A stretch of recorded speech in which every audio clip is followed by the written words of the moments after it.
channel. This is actually my very first YouTube video, so welcome! Woohoo! And today's topic I'm going to be talking about in this video, how to gain your confidence back, which I think is a very good topic for my very first YouTube video. Alright, so the topic is how to gain your confidence back, and that's whether you're trying to gain your confidence back after a relationship. That's whether you're trying to gain your confidence back after rejection, possibly maybe you got rejected from college or rejected from friends. So that's what today's video is going to be about. So I just wanted to get into that. But before I do, I also want to tell you guys why I decided to start a YouTube channel. It has always been a passion of mine since I was younger. When YouTube first came out, I believe that was in 2009. I mean, I would be on YouTube for hours. I've always wanted to start one, but I never had the correct equipment or anything like that. I still don't, but sometimes you just got to get up and start stuff or you'll never start it. It's always taking that first step. So this is what this video is for me, just taking that first step. And then as my journey continues, you know, I could always get the better cameras or the better equipment, but as of right now, it's just about taking that first step. So with that being said, let's get into the video. Okay, so number one, the first step I would say in order to gain your confidence back, and this is in no particular order, you don't have to do it in this order, but this is just the first thing that comes to mind for me, is just going back to the things that used to make you happy. So for example, possibly maybe you used to play soccer, you don't play soccer anymore, maybe you went off to college and now you're more focused on school, or you didn't go to college to play that sport that you love so much. Just getting back into an older routine of things that used to make you happy really helps boost your confidence, because it's basically taking you back to the start, taking you back to your passions, those things that make you feel alive inside. I feel like when you're happy inside, that creates an outer glow of confidence outwardly. So then you're able to be more excited, you're able to look like you're having a good time, you're able to actually be having a good time. And then that confidence shows on the outside when you're happy from within. There's a saying and it goes, how you gonna win if you ain't right within? And I fully believe that, because a lot of the things that you're going through, that you have going on internally, always projects outwardly. So I would say that's my first tip, is to do the things that make you feel alive inside, do the things that make you feel passionate and excited about something. So that is number one. All right, let's get into tip number two. Okay, so tip number two, in order to gain your confidence back, I would say just self-care. A lot of people always forget to do self-care. I feel like a lot of people neglect self-care as well. It really helps. Once again, it's going back to the first point that I said about feeling good internally and projects outwardly. I just feel like self-care really helps you to focus on yourself. And that could be whether that's physically or mentally. Sometimes we need to know when it's time for us to stop and take a break. Maybe we need that nap. Maybe we need that, you know, day off from work for mental health day. Maybe we need to just separate ourselves, just to have a day to ourselves, to have me time. Self-care is very important, because a lot of times, especially in our society today, there's a lot of running back and forth. We're always doing this, always traveling, posting on Instagram, Facebook, you know, just trying to keep up with our social media lives or whatever the case may be here. But it's always important just to take a step back and really self-examine and you know, take that time to have self-care, just because if you don't, I feel like at a certain point, you get to a point where everything just builds up and then you just kind of explode sometimes. And that's not true for everyone, but I know a lot of people kind of just neglect things for a while until it builds up, and then one day you just can't take it anymore. So I just feel like self-care is really important. And just to clarify, when I mean one day you just can't take it anymore, I just mean, like, you know, sometimes we have moments where we all snap, or we get angry, or we break down. So in terms of that, just be very aware that self-care does play a big role in that. And it's important to have that me time, or whatever your form of self-care may be, you know, whether that's a spa day, whether that's taking a nap, staying home from work, like I said before. So that's number two there, self-care. Number three, I feel like, is getting out and trying new things. So if you guys remember, number one was going back what used to make you happy, or going back to things that you were previously passionate about.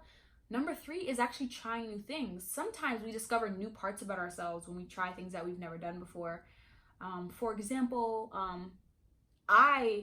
when I was a freshman in college, just to give you guys a little bit of background, I will do a Q&A later about questions about me so you guys can know who I am as a person and what I like to do. But as a little bit of background, since you guys haven't gotten that yet, I am a college graduate. I actually graduated in May of 2018, so it's the year anniversary since I graduated. So I'm actually post-grad 1 year. Time has been flying. So, and I also live in my own apartment. I could also get into that later on as well. But when I was a freshman in college, I went skydiving for the first time, and it was a really cool experience. It really just, showed myself a side of myself that I didn't know I had, the confidence, the balls to do it, the guts to do it. I actually, after I went skydiving my freshman year, I went with a group of friends actually. It was a really cool experience. I actually tried to join the skydiving team at my college, my university after. It didn't end up working out just because of the schedule that they were on, and I had previously been involved in things like student television and acting and then like a student association. So the timing didn't work out for me, but I did try to pursue it heavily after and become an independent skydiver, which would mean that if I was on the skydiving team, I could then go in the plane and jump myself and pull the parachute for myself. For those of you guys who don't know, when you do go skydiving for the first time, or times after that, you're not actually pulling the parachute yourself. You have someone attached to you. I forgot what they're called. I think it's called your tandem instructor, but they're the ones who do all of like the intricate working so that you don't fall from the sky and have an accident there. But yeah, so you're attached to someone who does all that for you. But when you're on the skydiving team, you are the one who is then navigating all of that stuff in the air as you're falling. So I really got passionate about that for a little bit. It didn't work out like I said, but trying something new such as skydiving, so outrageous, and then trying to actively pursue it, I just, I saw that I could push myself, that I had the confidence to go out and try new things. You don't need the okay from others to go ahead and do something. Just go out and do it. And, that's contingent upon the fact, certain things you do need the okay. Like, for example, sometimes you may need, your parents to help you with money if you're trying to enter a certain club, or you may need permission just because of, different things. But you guys get the gist of what I'm trying to say. Just go out and do it. If you're thinking about doing it, just go out and do it right now. This is a sign. This video is a sign for you. If you're watching this and there's something you've been wanting to do, something new you've been wanting to try, and you haven't tried it out of fear, this is your sign today to go out and do it right now. So that's my third tip for getting your confidence back. All right, so tip number 4 for gaining your confidence back, I would have to say,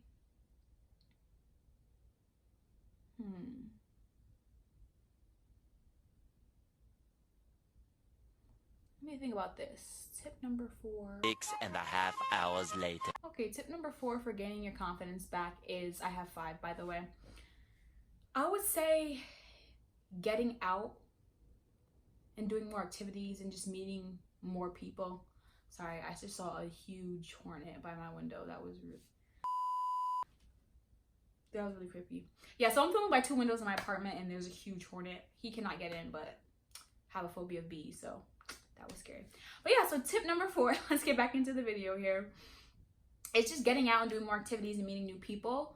I feel like sometimes we get very stagnant with what we have, and do not get me wrong, it's very important to keep a good circle around you, people that that you can trust, that you can be confident in. But it's also good to have a refreshing, a new refreshing taste group of people here, because sometimes routines can get old and you want to mix that up a little bit, just like anything that you do in life. Like, imagine if people went to college for 10 years, it would get old really fast. And that's ironic that I'm saying that, because we literally are in school for 10 years, because we go to school for forever, since we're younger. So technically we are in school for that long, but I'm just using college more specifically as an example. After a while, it would lose its magic, it would lose its fun, just because it's the same old, like you want something new. Like, to be honest, by the time I was done with college, I was ready to go.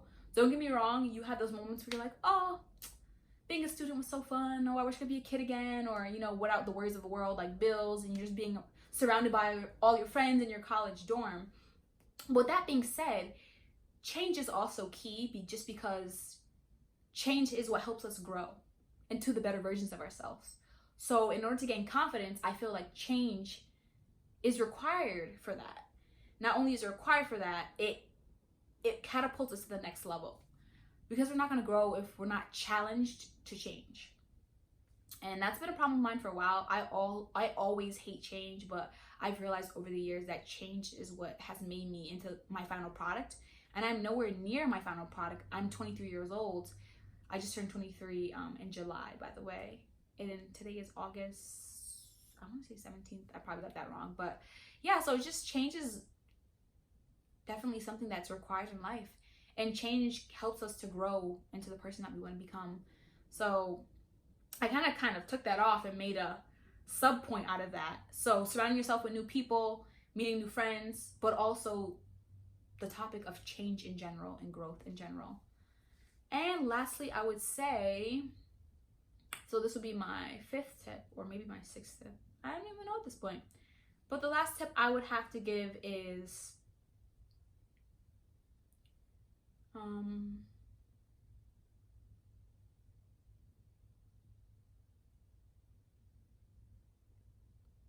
Many months later. feel free to, change up your look too. Sometimes when you switch up your look, it becomes, I don't want to say a new persona.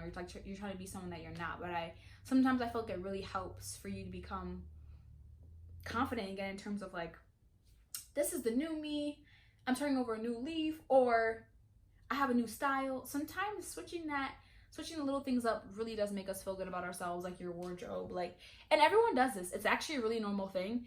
You guys know that when you were younger and you're going back to school, or that was like elementary school or high school, like you were so excited to go school shopping because you would get those new outfits, those new shoes, new supplies. Like even little things like that would really make going back to school so exciting, because you're like, oh, I can't wait to wear my new kicks at school, my new shoes. Oh, I got this t-shirt that I think is fly. I have these new jeans. So if you have to do little things just to make yourself feel confident again and boost your confidence, I say why not? Now, I want to be very clear that I'm not saying to go out and just buy everything to, push away your problems, but sometimes, shopping and getting new things can be very therapeutic. It's just a form, to treat ourselves, so let ourselves know, it's okay to treat yourself. It really is sometimes. And I feel like people get that confused. So I do feel like part of confidence is, not starting over, but getting some new things in your closet or getting some new things in your wardrobe. And I know people do this as well with the seasons changing. People love to go out, redoing their whole closet. Like I have a friend, every time fall comes, she gets all new fall outfits, or she redoes every season. So I'm not saying you have to go out and do that, but that's just another form of gaining confidence. And lastly, I would say this is the last tip. I said that before, but I lied. Lastly, I would say just being a decent person and trying to do your best, just to give back or just be kind to others in general really makes you confident and really makes you glow. And I also feel like it just shows that you have enough self-confidence to be kind to others. And that sounds a little bit weird, but what I mean by that is, you've seen the movies, when you're growing up, like Mean Girls. Mean Girls are always terrible to other people, and they're breaking others down to make themselves feel better and to lift themselves up. When you're confident in who you are, you don't have to do that to other people. You don't have to tear them down to build yourself up. You should be pulling other people up with you. So I just feel like making sure that you're kind and just treating people the way you want to be treated goes a long way in feeling confident with yourself. Like when you tear others down, it just kind of shows that something within is not right. So those are all my tips. I hope you enjoyed this video. And this is kind of weird because it was more of a serious video for my first video. But if you guys want more talks like this, just let me know. I'll be doing other videos in the future. And just let me know in the comments what you want to see more. I'm going to do a room tour. I'm going to do an apartment tour. I'm going to do a video about how I was able to move out at the age of 22. Now I'm 23. I can do challenges, pranks. Just let me know what you want to see. But this is your girl, Kennedy, signing out. And I will catch you in a week. I'm going to try to post every week, once a week. I'm new, I'm starting out, so I don't want to promise anything outrageous or crazy. I want to be realistic with myself. So, it's your girl, Kennedy, and I will see you in another video. Peace out.